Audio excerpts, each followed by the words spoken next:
మంత్రి జూపల్లి మీడియాతో మాట్లాడుతున్నారు, లైవ్ లో చూద్దాం. అంటే ఏం జరిగిందో తెలుసుకుందాం, పూర్తి వివరాలు తెలియనియండి అని ఆయనే అంటున్నాడు. మరి పూర్తి వివరాలు ఏం జరిగిందో తెలియకుండా జూపల్లి ప్రోద్బలం ఉంది, హస్తం ఉందని ఆరోపణ చేస్తున్నంటే మరి ఎంత నిజాయితీ ఉందో ఇక్కడే అర్థమవుతా ఉంది. నేను చెప్పాల్సిన అవసరం లేదు. అంటే కేవలం రాజకీయంగా వాడుకోవడం కోసం. అయితే ఇక్కడ వాస్తవంగా ఈ శ్రీధర్ రెడ్డి అనే వ్యక్తి వ్యవసాయక కుటుంబం, రాజకీయాలు ఉన్నటువంటి వ్యక్తి కాదు.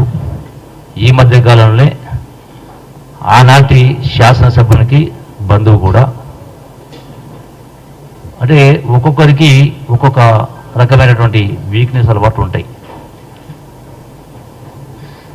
ఊరంతా కోడే కూస్తా ఉంది. అంటే దురలవాట్లు నేను చెప్పడం కాదు.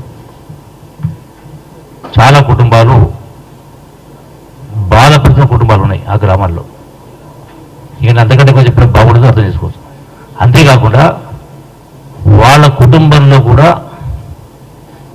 భూమి తగాదాలు ఉన్నాయి. తర్వాత ఆర్థిక లావాదేవీలు ఉన్నాయి.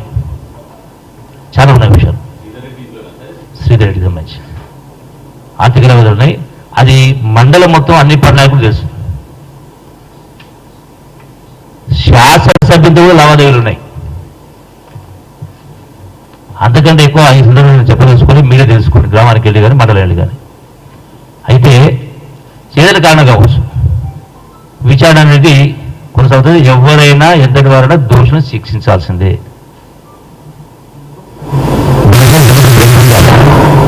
అంటే ఎట్లా పోయిందంటే రాజకీయంగా ఏ రకంగా వాడుకోవాలని వాళ్ళకు ఒకటి ఉంది. నా పైన ఒకటి ఉంది. ఎందుకంటే ఎప్పుడైతే పొంగులేటి శ్రీనివాసరెడ్డి గారు నేను బీఆర్ఎస్ పైన తిరుగుబాటు చేసిన తర్వాత, ఎదిరించిన తర్వాత బీఆర్ఎస్ పార్టీకి కోలుకోలేని దెబ్బ పడ్డది. ఆ దుగ్ధ ఆ కసితోటే 4 రోజుల క్రితం వాళ్ళ బాకా పత్రిక, కేసీఆర్ మాటల్లో ఏమంటారు కదా, కేసీఆర్ మాటలో బాకా పత్రిక, కరపత్రిక, పతాక శీర్షికన హెడ్లైన్స్, నిన్నటి లక్ష్యంపై కూడా హెడ్లైన్స్ వచ్చింది. కేటీఆర్ మాట ఇంకోమంటాడు, గతంలో కూడా జరిగింది అన్నాడు. అంటూ ఆయన నిన్న మాట్లాడిన సందర్భంలోనే గంట్రావుపల్లికి సంబంధించి గతంలో జరిగింది అన్నాడు.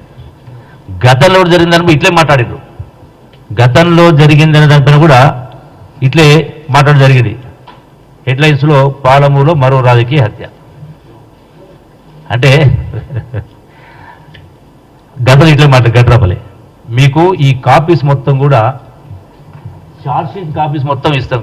గతంలో ఆరోపణ గంట్రాపల్లిలో కూడా జరిగింది, రాజకీయ హత్య జరిగిందని నా పైన అది ఆరోపణ చేసిండ్రు. అది ఆల్రెడీ కేసు అయిపోయింది, వాళ్ళకి శిక్ష పడ్డది, వాళ్ళకి జరిగింది. దానికి సంబంధించిన పుస్తకం ఇందులో స్పష్టంగా, ఇందులో ఒక 2 లైన్లు చదివి వినిపిస్తాను.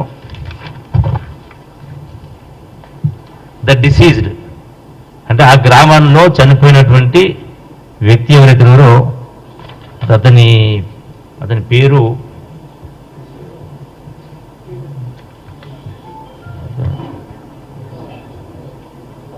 ఉంది ఇక్కడ, మల్లేష్ చనిపోయాడు. అంటే Mallesh, the diseased have land disputes with accused A1. చంపిన అతనితోటి ల్యాండ్ డిస్ప్యూట్ ఉంది A1.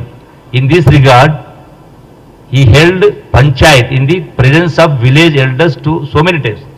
గ్రామంలో ప్రజల సమక్షంలో రచ్చగడ్డగడ 100 మంది సమక్షంలో పంచాయతీ చాలాసార్లు జరిగింది.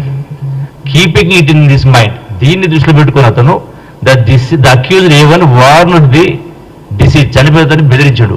That he will kill him anyway whenever he use to quarrel with him.